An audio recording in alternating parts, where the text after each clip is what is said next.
Well, hello and welcome to Go Ballistic. Sun Sports look back at the weekend of Premiership action, and with me, as ever, is Kris Boyd. Good morning, Boydie. Good morning. How are we? Very well. I'm a wee bit flustered here, mate. I was out of run. I'm a wee bit flustered, trying to get myself back in peak condition. If our viewers agree and accept that you're out for a run, I think you're kidding yourself, Boydie. No chance that you're going to believe that you've been out for a run. Why? Never mind.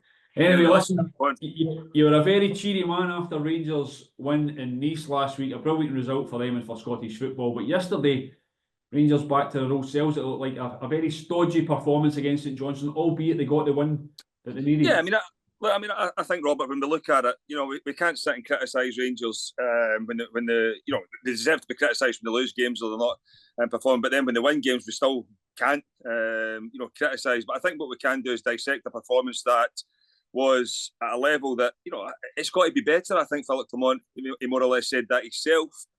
It's the 3 points. That's all that matters. In terms of when you rock up at McDermott Park yesterday, get the 3 points and get back home.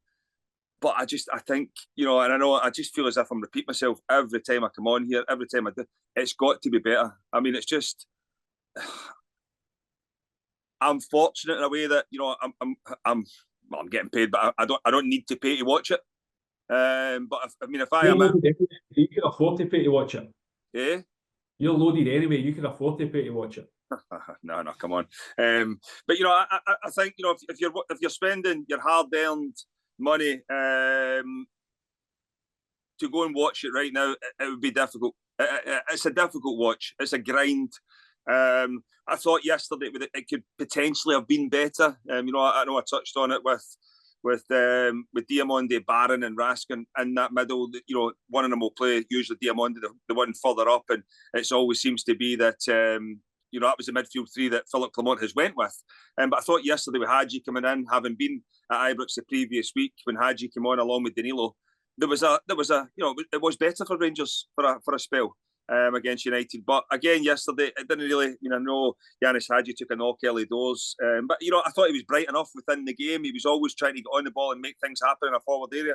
Bujrami was quiet yesterday, I've got to admit. Obviously came off at half time.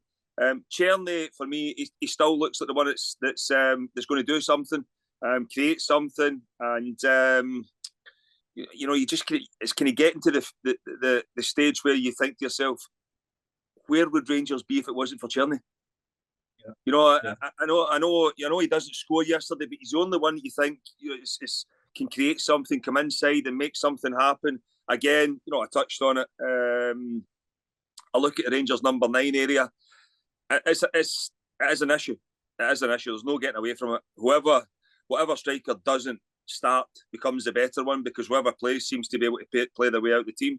I thought, Egeman done really well on Thursday night, but again yesterday, what did they have? One shot at goal. I think the one he moved on his left foot, decent enough strike. But it's just a grind. Everything's just hard work for Rangers right now. But look, clean sheet. Won the game 1-0, albeit it was an own goal. But it's 3 points, and I think that's probably, when you look at, and I know Rangers had to go and take care of St Johnstone, but when you look at the weekend as such, Aberdeen dropping more points, it's Rangers have been able to close that gap. Is the pressure off Philippe Clement now, Boydie? Obviously they got the great victory last week against Nice in the Europa League, and then did you say they got the victory yesterday, albeit the performance wasn't great? Is that taking the pressure off the manager? I don't think.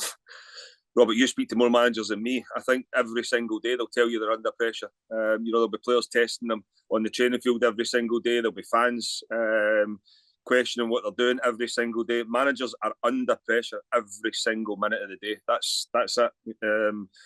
You win games of football, and all of a sudden, it kind of alleviates the negativity for a little bit. But listen, Philippe Clement's not a daft man. He will know that he's still, in terms of 11 points behind Celtic, still behind Aberdeen as well. He will know that he's still under pressure. He's got a cup final coming up as well. And, listen, it can all change so quickly in football. You just never know. But as I said, for Philippe Clement, I thought his interview yesterday was probably the best we've heard in a while. because he didn't try and sugarcoat anything. He didn't try and bluff it. It was 3 points back home after a European game. You know, he didn't. You know, yesterday was probably one of his youngest teams that he had fielded. We didn't hear, oh, it's a young squad, because 9 times out of 10, it's not a young squad, or a young team, sorry. You know, yesterday's interview was back to the Philippe Clement that, you know, we've seen when he first arrived, and I don't think he was trying to sugarcoat anything. Let's just hope that goes forward, because, you know, I don't think, you know, it's one thing fans watching it, but then trying to be convinced by their manager that it's something that it's not. That's where a lot of the negativity is coming from as well. You have touched on that before, Boyd. Do you think that makes a difference, the things that he says after the games, as much as performances and results? Oh, 100%. There's no getting away from it. You know, I think not only that, because I think a lot of the times that he has said things that has allowed other fan bases to have a go at, you know, himself and Rangers as such. And the last thing fans want is their manager having a go and or saying things that's going to come back and you know, giving other fan bases an opportunity to get one up and then and have a laugh at them and stuff like that. So, I mean, I think when you look at the managers that have been successful, they're pretty level-headed. You know, they don't get too high when they win games of football. They don't get too low when they lose games of football. You know, and I just feel as if sometimes when you know, they're pretty straight talking as well. There's no really any BS, shall we say, with a lot of it. Whereas I just look at maybe Philippe Clement's press conferences in recent times, I don't think we could say that that's been the case. James Tavernier come back into the side for the game against St Johnstone. Where do you stand in his situation? He spoke after the game. He touched on his frustration a little bit, how he's been in and out of the team lately. He's obviously the captain, one of the most experienced players there in the team, if not the most experienced player. And yet Philippe Clement seems to want to dip him in and out of the team. Where do you stand in James Tavernier? Yeah, I mean, I think when you look at the way that Czerny plays, coming in, you know, from the right hand side, it suits James Tavernier in terms of getting out those overlaps and getting balls in the box from there. But listen, I think James Tavernier will be the first to admit, for whatever reason, his performances have not been at the level that we have seen from him in the past as well. Whether that, I mean, and it would be a combination of a lot of things. But I still feel as if James Tavernier has got something between now and the end of his contract to give to Rangers. There's no doubt about it. You look at, you know, I've been pretty critical of Rangers getting bodies in the box. I don't really see it a lot. But there's one thing. When James Tavernier plays, he is in that box when that ball's on that opposite side. So he's still a threat. Albeit he didn't get the touch on it yesterday. It was an own goal from Jason Holt. But he's still there. Look, the other thing that would worry me a slight little bit would be Sterling seems to come in for 1 or 2 games, and then he's out for a game or out for a game or two and everything. James Tavernier churns out the games. That's what he does. He plays game after game after game. And sometimes when that happens, you're an easy target to be criticised. I think, listen, he will tell you himself, his performances defensively sometimes are not, you know, they're not at the level required to be the elite right back, but that's probably why he's been at Rangers for so long, because his numbers going forward are outstanding. And there's nobody can criticise what he's given Rangers in terms of assists and goals. It's been outrageous. But as I said, I don't think James Tavernier will be at Rangers long term, and I think I've said that in the last few weeks, but he can still play a big part between now and the end of the season, that's for sure. You think he's been harshly treated? Well, listen, I don't know, because I'm not inside the dressing room. I don't know if and I'm not saying one way or another. Has James Tavernier been training at the level that he's been at before? You know, his performances maybe took a dip. There's been other things going on. I didn't like the fan reaction after the Old Firm game. That would have had an impact on him. I still believe that when you go back to the start of the season, for me, whoever it was wanted him out. I firmly believe that. And there was a lot. I mean, really, the pre-season was probably one of the first times he's been injured for a period of time, and he obviously missed a few games. He was chasing his tail coming back, and when you do miss a pre-season, it is difficult to get going. And I'm speaking from a man from experience there, Robert. You know, so I think that for James Tavernier, because he's a captain and because there's a responsibility on you, you're always going to be criticised. That's it. But you know, I just look at if what's coming in's better, then carry on. But I'm not so sure that is that is happening at this moment in time. To pick up on something you just said there, though, you feel as though the club, the hierarchy, wanted James Tavernier out of the club in the summer? I don't know. I just said someone must have, because the stories don't. The stories were crystal clear. There was links here and everywhere, and I think you can always tell they were never shut down. They were never. It was always a case of just carry on. There was not any moment did anybody come out and say James Tavernier's not for sale or he's not available. And he would have seen what happened to.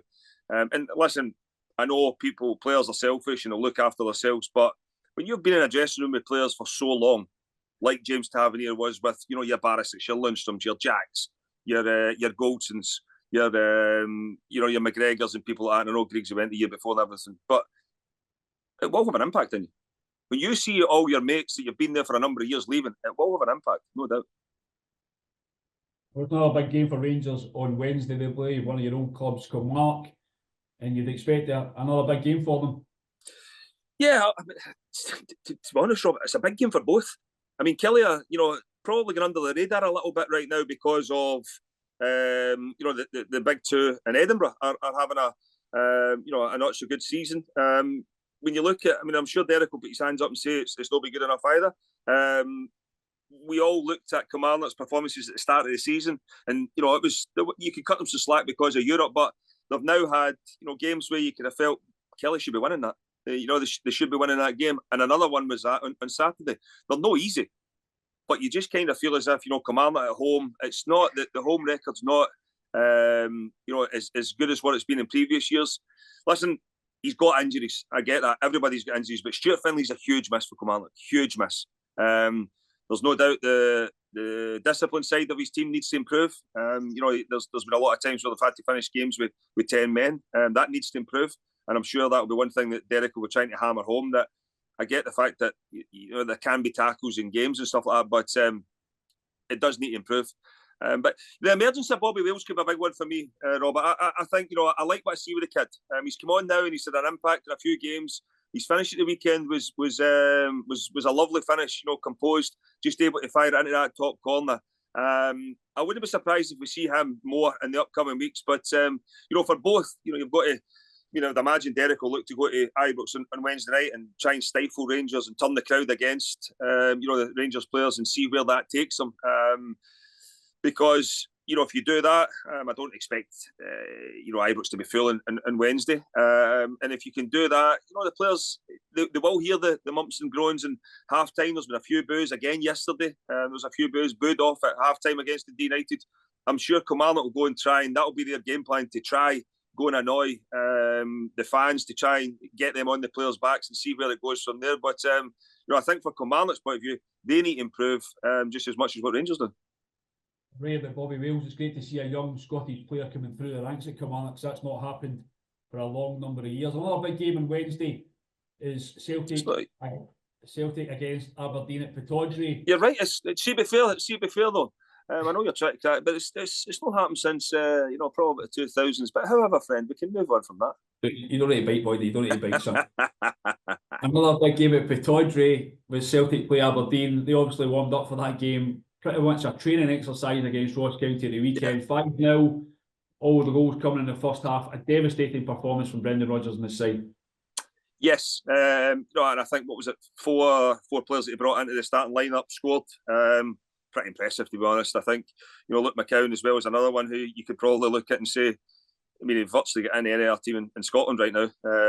His performances, and he can't even. There's some games he's not even getting on for Celtic. I think the interesting one for me is, and I know that I've had plenty of discussion in recent times. I think the interesting one for me for Celtic going forward and Brendan Rodgers, is it going to be Engels or Bernardo in that midfield, because Bernardo's put the pressure on him now, and I know that he's came in for big money, but his performances haven't been. I thought he started well, but they've not been at the level recently. And I think when you look at Bernardo when he's came on and started at the weekend. He's now asking the question of Brendan Rodgers, when am I going to get a start? And I wouldn't be surprised if he's one who stays in the team come Wednesday night. But you look at Adam Ida coming in, another lovely finish as well. James Forrest, creating things, and Callum McGregor. It was a lovely strike. Scales, you could argue, has probably been, I wouldn't say harshly treated, whatever way you want to say it. But he done really well for that period of time. But it looks as if Trusty and Carter Vickers is going to be the Celtic, pairing at the back going forward. So there was plenty of positives for Celtic to take. Scales obviously getting on the score sheet as well, but for Ross County, I mean, defensively, that would be a worry as well. I know Rangers go to St Johnstone, and St Johnstone want to play out with the back and they want to pass. I mean, the majority of the passes were in their own half yesterday, not really threatening Rangers' goal. And I know you can go to Glasgow and get scudded at any time, but at the same time, when you look at that's what Ross County 6 against Rangers, 5 against Celtic. Celtic probably took a foot off the gas the second half. These goals, the goal difference can have a big part in it come the end of the season, because those two especially, I think, Ross County and St Johnstone, they've got to expect Kilmarnock, Hearts and Hibs to pick up, and if they do, St Johnstone and Ross County could be a little bit of trouble. It does feel like, though, a big few days for Celtic, though, as you say. They've got that win at the weekend in Aberdeen, at Pittodrie on Wednesday before, I think they play Hibs at the weekend, and then the cup final the following week. It could be a big couple of weeks for Celtic. Yeah, I mean, look, Brendan Rodgers has obviously got an abundance of talent there to pick from. You look at his bench; it's strong, even when he obviously brings the 6 in at the weekend there. But if they ones are on the bench, then it's still strong when you look at the squad depth he's got. He's got players scoring goals. He's got players high in confidence, which I think is a big thing. And they all want to be part of something. When you're winning, everybody wants to be part of something. Celtic, I think when you look at them, they're a well-oiled machine. They know exactly what they're doing. Whoever starts, whoever comes on, and that's down to work on the training field. I think that's what, when you look at, and no disrespect, and I know he gets paid a lot more than everybody else. I know he's managed at a higher level than everybody, but that's why Brendan Rodgers is ahead of everyone in Scotland. Yes, he's got players that are big money, and he can go and sign better players, but it's still no easy to coach big players and better players to play the way you want to play. And I think when you look at Ange Postecoglou, when he was there, the style of play, Brendan's tweaked it all and turned it into his style of play now, and that can be difficult. That can be difficult to do, but he's managed to do it, and he's doing it in style right now. And as I said, Celtic are going to be very, very difficult to stop in all competitions again this year. They go to Pittodrie on Wednesday night, and I wouldn't be surprised if it's an absolute battling again, because I think when you go back to the League Cup semi-final, the thing that was telling from that was, you look at Celtic Champions League games or Old Firm games, they're at it right from the first minute. They're up for the big games and they're ready to go. Celtic treated Aberdeen like one of those opponents that day. And I would imagine come Wednesday night, they'll do the exact same, because they'll just want to put it to bed as quickly as they possibly can. And even if they can't, they've found ways. You look at them at Tynecastle a few weeks ago, last Saturday. The first half wasn't the best, but still find a way in the second half to get the goals. I mean, to go to Tynecastle any time and score 4 goals is difficult, and especially in the second half. But Celtic are in a really, really good place right now, and a lot of that, as I said, good players, but a lot of that is down to the coaching and the management. Well, you were up in Aberdeen a few weeks ago for your 5-a-side tournament, seeing your friends in Aberdeen. You know how much they love you up there. They'll be delighted to hear that you're saying they're going to get battered by Celtic on Wednesday night. Yeah, they will be. I mean, it doesn't matter if I said they were going to win; they would still hate me anyway. It doesn't really matter. But look, I think from Aberdeen, and I know we're speaking about there, but I mean, they'll not want to listen to me talk about myself. But I think when you look at Aberdeen, it's been a tough week for them, Robert. It's been a tough week. Going to St Mirren, obviously losing that game, the way that the game transpired at Easter Road as well, where I know they come away with a draw, and a lot of times you would say, going to Easter Road, it's a good point. But it's a Hibs team that's been really struggling, and you take the lead twice, in the dying stages of the match, and then all of a sudden you drop points, and then to go to Tynecastle the weekend again, similar to Easter Road. If you go to Tynecastle, the majority of the time you would say it's a good point. But from where Hearts are, and off the back of a European game and Thursday night as well, Aberdeen have been looking at saying it was a wee opportunity to go there and maybe just get back to winning ways. It's going to be difficult for them on Wednesday night, but they'll have another opportunity come the weekend. Aberdeen are still 7 points ahead of Rangers in third place. Would you still think that Aberdeen have got a great chance of finishing second, or do you think Rangers will catch them? I've been crystal clear all along. I think Rangers are in a battle for second, but I still expect them to finish second. I mean, you look at this week alone, it's from where it was last. Obviously Rangers dropping points against Dundee United, but Aberdeen got beat, and then the midweek game, they're 7 points as you say, yes, but they've got a game in hand now. Rangers have got a game on Wednesday night as well. I mean, it could quite easily, that lead could disappear pretty quickly now. But look, for whatever, when you look at Aberdeen, they have had a fantastic start to the season. It's been a bad week for them, but there's one thing, and Jimmy Tillene deserves enormous credit for the way that he's managed his group of players as well and got them to where they are in the league. I still expect Aberdeen to be way ahead of the rest, that's for sure. But I think I do need to mention somebody else, an ex-Aberdeen manager, because what a job he's doing at Dundee United, by the way. What a job.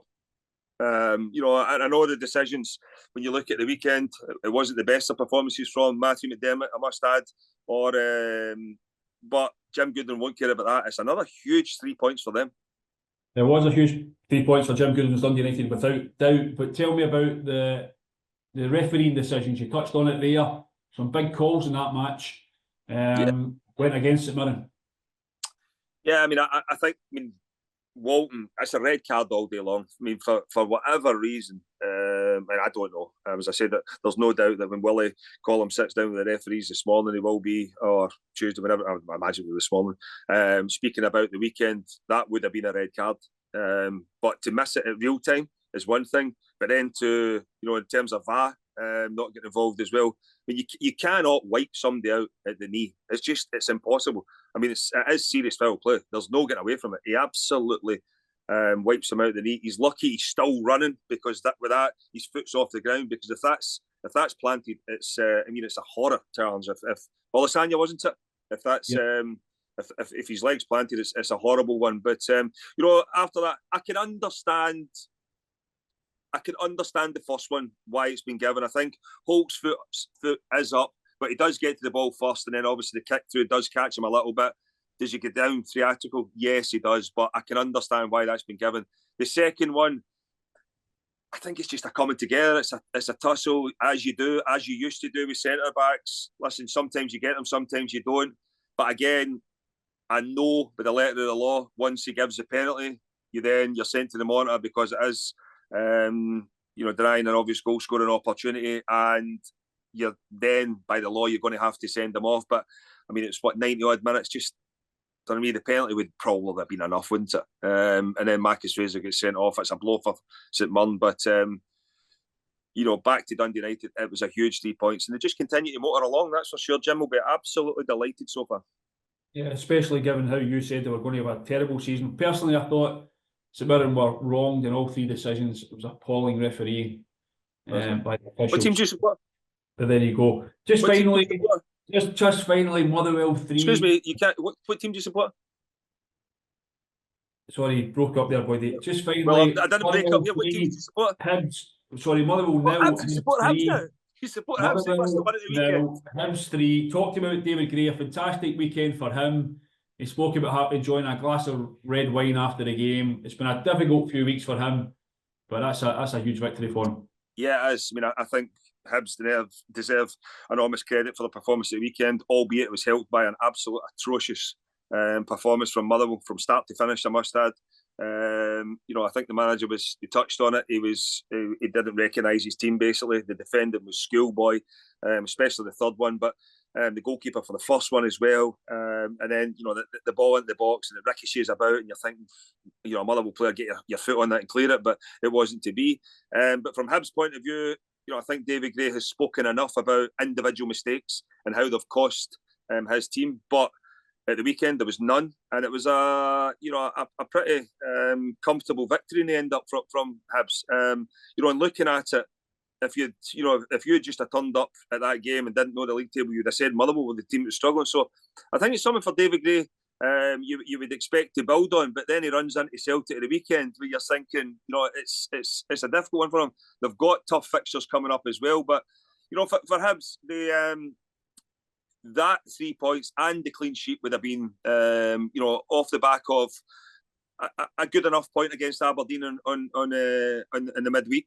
He would be absolutely delighted with the 3 points. And I'm just disappointed it's only going to be a glass. Can't believe he's not having a bottle. It's just your Saturday night, Boydie. But it does show that the players are fighting for him, doesn't it? Because it's often the case in situations like this, the players can maybe put the tools away, but they're clearly not doing that with David Gray. I don't think they've.